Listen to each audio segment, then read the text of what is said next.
Ricky Flynt joins us this morning. We appreciate Ricky coming in to chat a little bit about the Mississippi Outdoor Stewardship Fund and the trust fund that was set up by the legislature via law in 2022. And Ricky, appreciate you coming in. We should say we were expecting to visit with Representative Bill Kincaid this morning as well.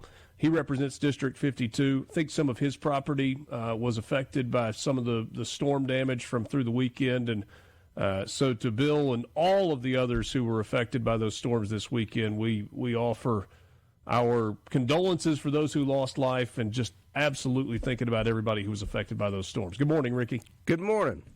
Yeah, sorry Bill couldn't be here. Absolutely. Got some messaging going with him this morning, and I said, look, I can handle this. You take care of business there, and we'll represent the outdoor stewardship responsibly. Is he making sure that he's got the bottle of bar oil and the right mix of gas and oil to go in that chainsaw as he fires it up this morning? I hope so. I'd hate for him to burn one up. Yeah, that's no good. I bet he's got some experience with a chainsaw. Certainly would think so. Let's rewind 3 years to when the Outdoor Stewardship Fund was put in place by the legislature, and what that meant for the outdoors in Mississippi. Well, this was an effort that took about 4 or 5 years of brainstorming and thinking through, and it started as an effort to try and bolster some revenue for outdoor projects within the Mississippi Department of Wildlife, Fisheries, and Parks. And it became a statewide program that would be available to all state agencies, to all municipalities within the state, and even non-government organizations to enhance wildlife and fisheries conservation projects, to enhance and develop outdoor recreation, nature-based outdoor recreation for municipalities, cities, and communities. And it became something much better, much bigger, with a much bigger footprint than what was originally thought of. And it took a few years of running it through the legislature to get everybody to a degree of how it was going to look. And honestly, it's working very well. And we have just recently gone through our third cycle of funding of projects. To give you a real tight picture of what we're doing is state agencies, municipalities, that's county and city governments, as well as non-government organizations, can submit applications for these types of projects, wildlife and fisheries conservation, outdoor recreation, to the Outdoor Stewardship Board of Trustees. Okay. And then the Board of Trustees scores all these projects. I rank them and present them to the board to determine what kind of funding awards are available based on the funding that's available. And right now... Let me interrupt just for a second. Ahead. In terms of the funding itself, that is allocated by the legislature, right? Straight from the legislature, yes. And is that a recurring model? Is that something that is guaranteed in perpetuity, or is that something that the legislature can adjust on a year-by-year basis? Yeah, it's not guaranteed. Right now, we're year to year, session to session, depending on the legislature to appropriate funding. There have been a couple of different bills presented. One of them always deals with getting a continued appropriation straight from the legislature. And then another is seeking to get a dedicated funding source through a possible diversion of some tax revenue from the sale of sporting goods, certain categories of sporting goods that would be tapped or limited to $20 million a year. So far, that legislation has not been able to get agreed upon. We have been successful in getting 3 successful years of appropriation money. In 2022, there was $10 million. In 2023, they appropriated $15 million. And then last year in 2024, we got $12 million. Okay. So, and it's adequate. What we're seeing, though, is that there is a demand amongst the state agencies and municipalities to do this type of work, more demand than what we have funds for. So the way you outlined it, there are a lot of different entities that are eligible to seek money. We know one of the things that Mississippi has going for it is great recreational bodies of water. Yes. The lakes, especially in the northern part of the state. I mean, I live in the Oxford area. Sardis is outstanding. You got Enid not too far away, and Arcabutla, Grenada Lake. Those are managed by the Corps of Engineers. Is that different, or could those particular entities, say if there was a new boat ramp that was needed for one of those Corps of Engineer lakes, are they eligible for funding? They could go through one of the non-government organizations and be eligible. We do have the opportunity for doing work on federal lands.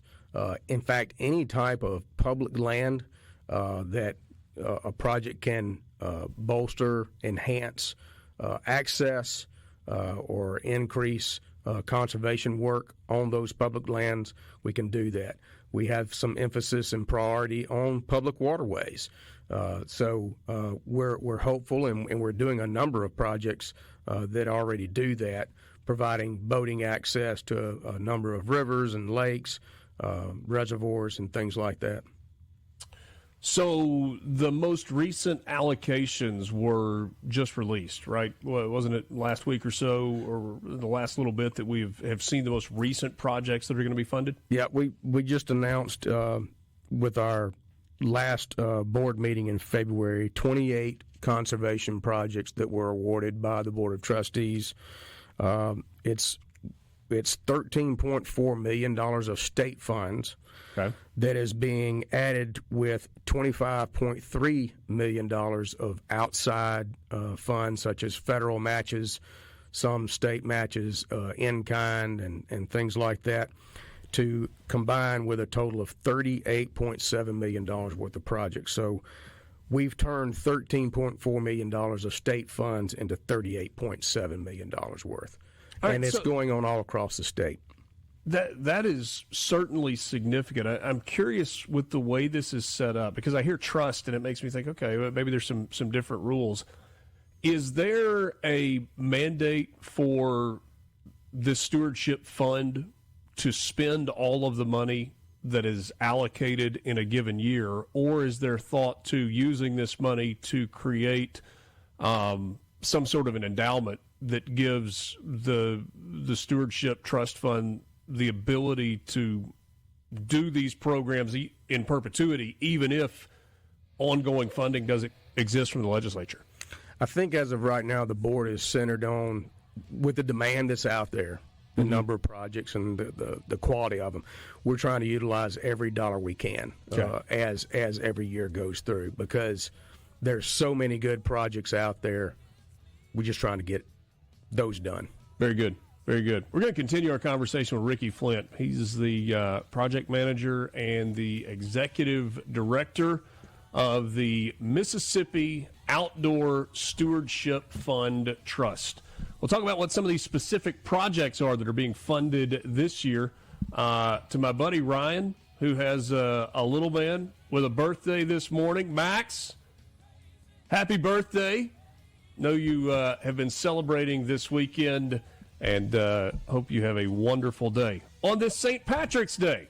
More with Ricky Flynt coming up. Mornings with Richard Cross on SuperTalk, Mississippi. Man, sure is good to be with you on this Monday morning across the Magnolia State. A sunshiny day. Hope you have a chance to get outside. I even hope my friend Ricky Flynt has a chance to get outside today and not just be stuck behind a desk in the office. It's going to be 70 and sunny all across the state of Mississippi. And Ricky, we have gotten to that time of year where people so badly want to be outdoors. They're ready for spring. Everything's starting to bloom. There's work to be done in the yard. By the way, am I eligible to request a grant to help with some yard work at my house? Is that public land enough? That might be a stretch for us, but we could probably find a few volunteers to come help you. There we go. I got some azaleas that need to be planted. I got some pine straw that needs to be spread. Just pretty basic stuff. I put out 26 bales myself last weekend. There you go. I have hired people to do that in the past, and then I saw the bill for it, and I'm like, I think this is something I probably can handle. I think I need to go buy the pine straw and spread it myself. So let's talk about some of these projects that are being funded this year. Technical question first. In terms of the funding, let's just say you approve a project. We'll use a nice round number for $1 million. Mm-hmm. That is in, Grenada County.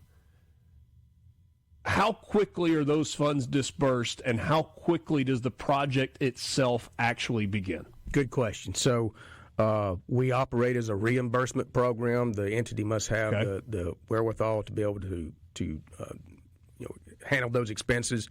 We reimburse them. We turn that around very quickly. Once they submit all their required documents, we get their money back to them within 5 to 10 days after the board approves it. Now, the project itself, from the day we issue the notice to proceed document, they have 2 years to complete the project. We have not completed our first round. Our first round of projects that came through the 2022 appropriations, those projects will expire in October this year. So we have a lot of projects that will be being completed here in the next 7-8 months. So the money that is allocated to the trust, does it just sit in a bank account until it is fully dispersed? That's right. It does, and any monies that have not been expended just rotate over. But like I said in the last segment, our board is utilizing almost every dollar of every available appropriation every year. All right, so what about the projects that were approved for this most recent cycle? Yeah, so let me just give you a quick overview of just the impacts of the types of projects we're doing. We have, with these 28 projects we just added, we'll have 80 active projects going across the state. 21 of those are walking, biking, or nature type trails, 19 municipal recreational park improvements, 11 kayak canoe launch areas, 10 public boat ramps, 10 water quality and erosion control improvements, 9 education and outreach projects, which includes one we just funded at MSU with the MSU Deer Lab, an internationally recognized whitetail deer research facility. We're proud to be able to fund that one. 8 wetland waterfowl enhancement projects, 8 forest wildlife habitat improvement projects, 6 fishing piers, private landowner management assistance programs, 5 of those. We even do critical wildlife and habitat protection, 4 projects there, and we're also doing a number of projects that benefit permanently disabled and special needs children across the state, 2 shooting range improvements, just to name a few, and 1 big artificial fishing reef down in Bay St. Louis. But I'm going to run over one of the biggest ones this year is we awarded $1.5 million. But there is $6 million in federal project match coming into this project. It's called the Protecting Riverine Habitat, Military Readiness, and Improving Recreation on Lands and Waters, Mississippi. This is through a project that will allow Wildlife Mississippi to leverage that $6 million in federal and private funds. It will. Let's see if I can just go through here real quick. I was going to say, let's do that in English. Yeah. Wildlife Mississippi will utilize grant funding to secure conservation easements on almost 400 acres along the Buttahatchee River in Lowndes County, provide buffers against incompatible development adjacent to Columbus Air Force Base, a conservation easement of 265 acres, and implement trail and access to the Old Cove Natural Area in Webster County, as well as additional trails and boardwalks to the 3,000-acre Fanny Cook Natural Area here in Flowood, Rankin County. That's just one example. We're doing waterfowl enhancement work on Panther Swamp National Wildlife Refuge, Howard Miller WMA in the Delta.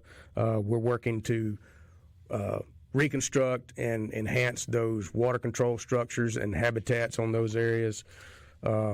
That's just to name a few. We're putting in a bridge at Yockanookanee Wildlife Management Area. About half of the acreage at Yockanookanee Wildlife Management Area is inaccessible because there's no bridge to get across to the other side. Okay. It's a simple project, $56,000, with another $150,000 in match coming to that. Do you find so many questions? Do you find so rich with natural resources and so many outdoor areas? But you just used the example a second ago of, okay, you can't get to half of the place because the bridge is out or there's not a bridge there. Mm-hmm.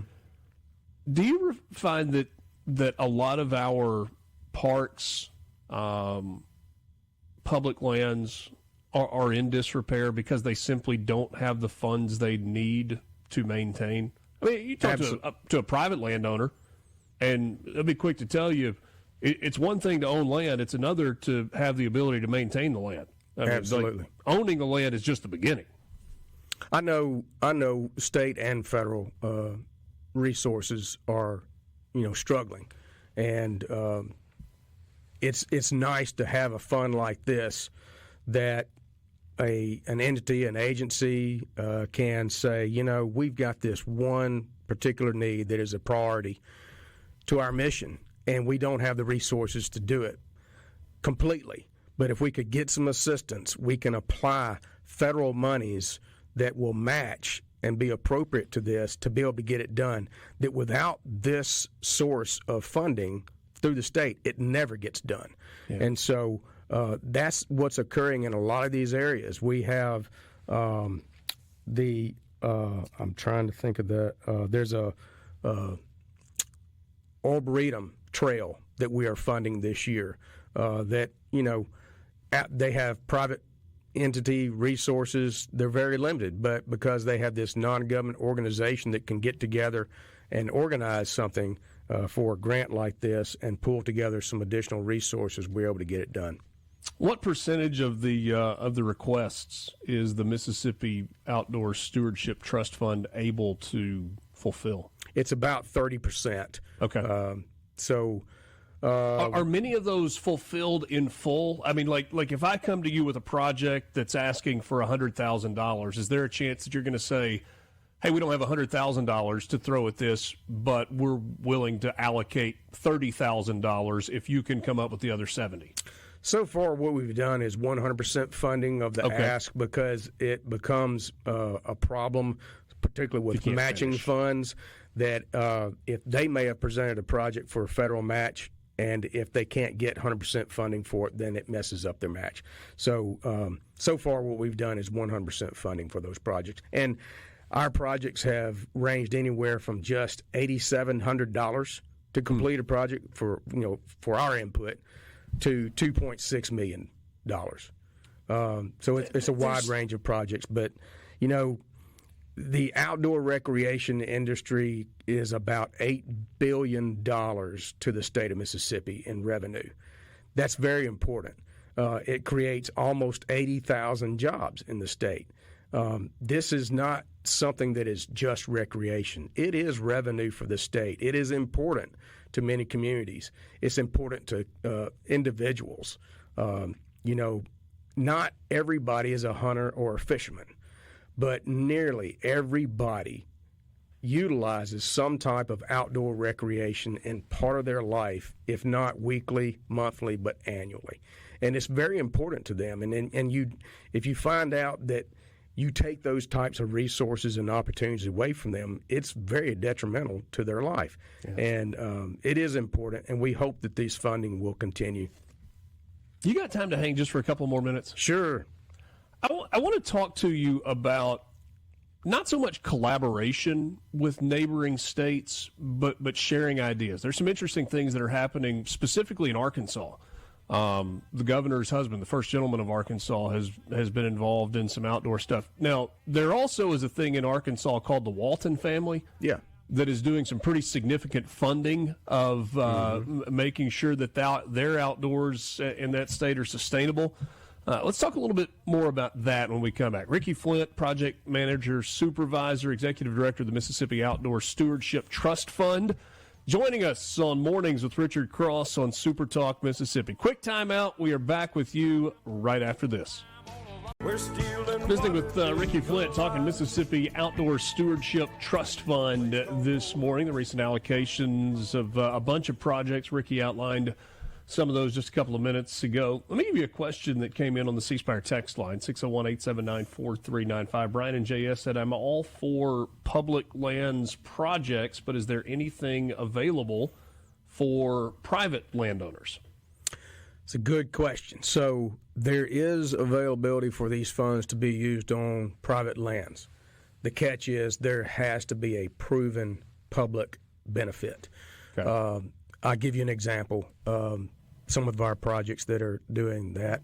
For instance, on some of our public lands, there are issues with invasive species, whether it's grasses or trees and things like this, that if you're doing management on these public lands to reduce these invasive trees and grasses and things that occur there, if you do not expand that control work beyond the boundaries of those public lands and go on to some of those private lands, you kind of are just spinning your wheels.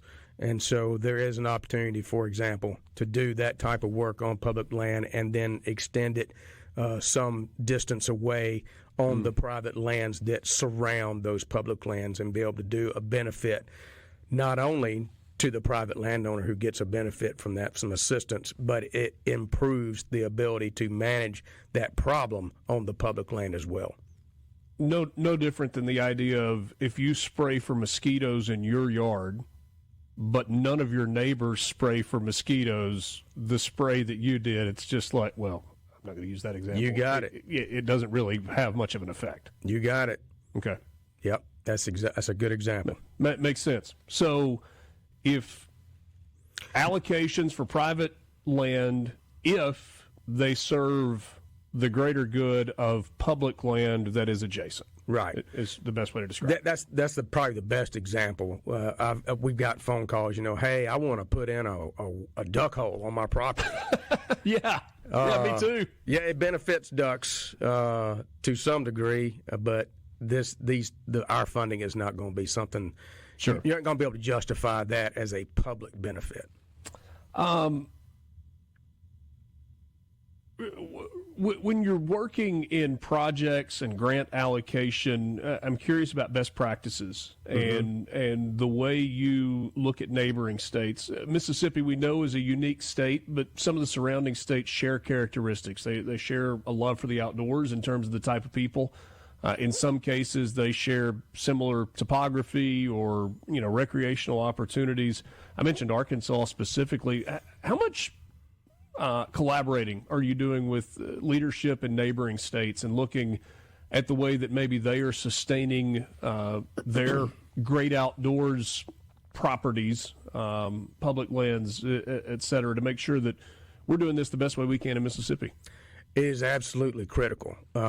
In the wildlife management, forest management profession, if you are not collaborating with your colleagues in other states and looking at what they've done, how did it work, what were their successes, what were the failures, you learn from others. It's just like any other industry. And so there are multiple professional meetings that go on every year in the southeastern United States.